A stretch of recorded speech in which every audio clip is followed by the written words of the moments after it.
Hari Om. Vishnusahasranama. Sloka 16.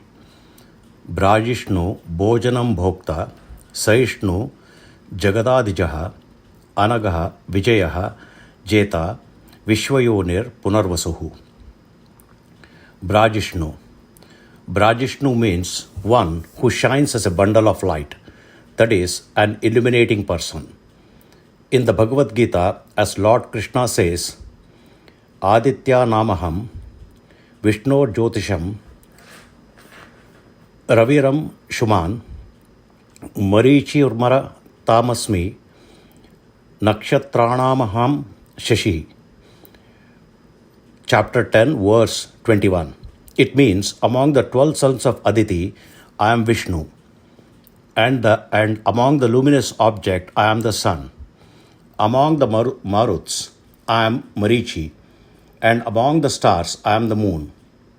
Furthermore, if we analyze the word bhrājiṣṇu by breaking it down, we have bhra plus Vishnu. Here, bhrā means to carry or support. Therefore, bhrājiṣṇu refers to one who carries or supports everything. If we break down the word further, we have bha plus aji plus shnu. Here, aji means war, bha means to cause, and shnu means to inspire and motivate within everyone. Therefore, bhrājiṣṇu implies that he is the one who fights against our inner enemies like desire, kama, anger, krodha, pride, madha, and envy, matsara, and others, and brings us victory. This is the teaching that Lord Vishnu imparts to us. The deities put us through tests and provide us with teachings. In such tests, Lord Vishnu always supports us to help us emerge victorious. Hence, this is not punishment but education. This kind of Lord, who is bhrājiṣṇu, provides us with constant support and assistance. Bhojanam bhoktā. God is the food, and He is the one who consumes it too. As stated in Bhagavad Gita, Brahmarpanam Brahmahavi Brahmagya Brahmana Hutam Brahmaivatena Gantavyam Brahma Karma Samahadina. Chapter 4, verse 24. It means that the offering is God, and the oblation being offered is also God. There is nothing without the presence of God.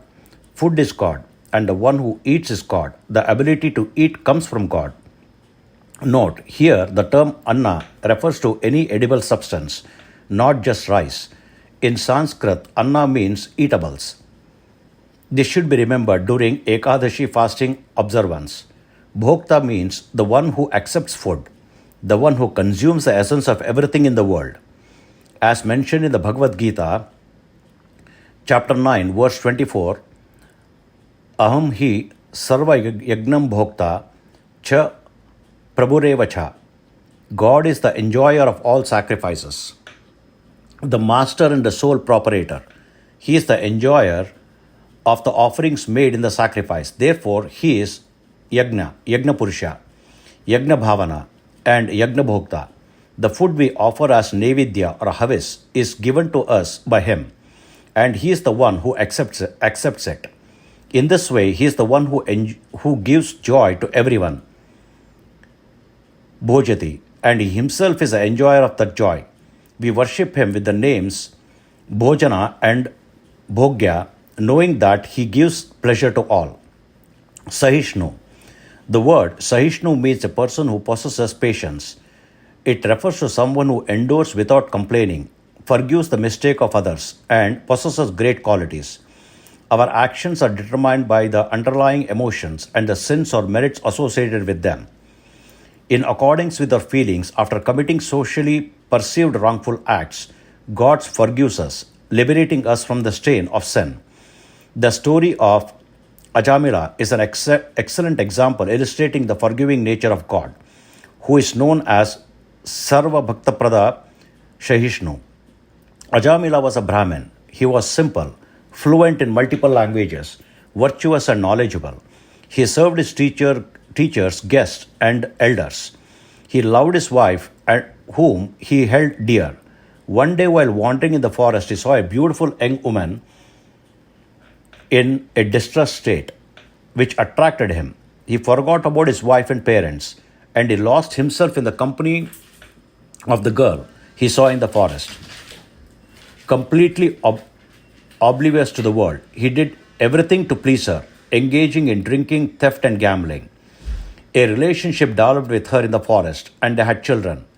Their young son was named Narayana. One night, Ajamila was confronted by fierce Yama's messenger in front of his eyes. They held the noose of Yama in their hands. Ajamila was genuinely terrified. In fear, he called out for his son, Narayana. At that moment, instead of his son, the divine messengers of Lord Vishnu appeared before him and dispelled his fear, led him on the righteous path to salvation. In the subsequent days, he lived a great soul. In us, goodness and knowledge come as a result of many past lives. When, due to some bad cause, we deviate from the right path, the merciful Lord gives us and grants us redemption instead of punishing us. The compassionate form of the Lord forgives even the gravest of mistakes. The suffering that the Lord gives us is like a mother correcting her child. His discipline is the protection of compassion. He doesn't hate anyone. The Lord is tolerant and forgives everyone's offense. Jagadādijaḥ.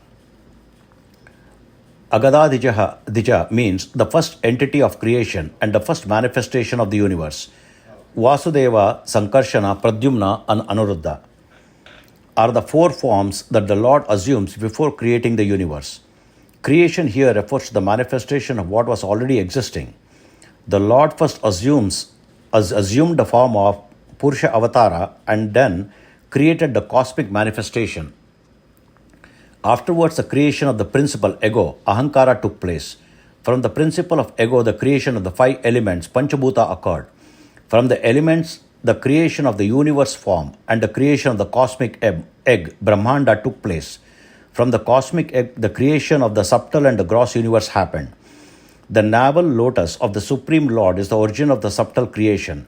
Expanding from the subtle cosmic manifestation, the Lord created the gross material universe. Being the master of the ego principle, Lord Shiva appeared. From Lord Shiva, the creation of the three modes of ego, Sattva, Rajasic, and Tamasic, took place. These are 1. Sattvic ego principles, 2. Rajasic ego principles, 3. Tamasic ego principles. From the Sattvic and Rajasic ego principles, the creation of the 5 knowledge senses, the 5 working senses, and the controlling deities of these senses occurred. From the Tamasic ego principle, the creation of the 5 elements and the controlling deities of these elements took place. In this way, the visible universe that we perceive came into existence. The Supreme Lord, the Father of all beings and the root cause of creation, sustenance and dissolution, is known as jagadādijaḥ, anaghaḥ. The word agha means sin, sorrow, distress, and so on. Here, vyasana refers to the trouble or affliction. There is no trace of sin that can touch the Supreme Being. His act of destruction is driven by compassion and not by hatredness. For example, when Lord Krishna tells Dronacharya in front of Dharmaraja that Ashwatthama is dead, he does so to eliminate him. The underlying compassion behind this act is immeasurable. In order to protect the world from the wicked, the disruptor of the society, the treacherous Duryodhana, who had vowed to kill 10,000 soldiers every day, Lord Krishna protects him by killing him, emerging from the ocean of sin. Here the Lord is unaffected and unattached. It is not a source of distress or stain or sorrow or sin for him. Such is the immaculate nature of the Supreme Being. Vijayaḥ. Arjuna is called Vijaya, meaning victorious. The name is given to him because he excelled in numerous battles and accumulated black and white marks as trophies. However, if we observe closely, the immense wealth and unparalleled victory of the Pandavas are derived from Bhimasena's conquest of Jarasandha and his wrestling prowess. Nevertheless, it is customary to refer to Arjuna as Vijaya or Dhananjaya, due to the presence of the Lord Narayana within Arjuna, and the fact that Hanuman, the embodiment of Lord Hanuman, was present on the flag of his chariot. Arjuna became victorious. As mentioned in the Bhagavatam, sitting inside Arjuna and Bhima, the Lord established the establishment of righteousness as the true victory by serving as their charioteer. The Lord who led the Pandavas step by step on the path of victory is the true conqueror. In addition, in the incarnation of Lord Rama, he conquered Ravana and Kumbhakarna. In the form of Lord Narasimha, he defeated Hiranyakashipu, and in the form of Lord Varaha, he vanquished Hiranyaksha. In this way, the Lord achieved victories over many demons in distinctive forms. Jetā. The term jetru means a conqueror, someone who has won everything. As seen in the name Vijayaḥ, the Lord is a conqueror of all. He has conquered everyone, surpassed all, uplifted us, and trumped over enemies. He is the victor, the one who has defeated adversaries. Viśvayoniḥ. The name has come before. Here, Vi and Shva signifies the one who resides on birds and the genitals, respectively. It means the cause and the creator of everything, the progenitor of the universe. As stated in the Bhagavata, all of the wombs, I am the womb of greatness. I am the seed-giving father of all beings. Chapter 14, verse 3. Mama yoni mahad brahma tasmin garbham dadamyaham. The term Brahma refers to the creative aspect, the consciousness in the entire universe being the expression of someone's thoughts. The entire manifestation of the universe is because of that entity who is known as Viśvayoniḥ, the womb of the universe. In this way, the supreme being Narayana, who is transcendent and pervades everything, is referred to as Viśvayoniḥ, punarvasuḥ. Here, vasu means wealth or prosperity. When the Supreme Being once grants poverty, he also grants wealth again. Having defeated the sacrifice that stole away all the wealth of the deities and restored their wealth to them again, the Supreme Being who transformed a head into his footstool turned Bali into the future Indra in the next Manvantara, that is cosmic cycle.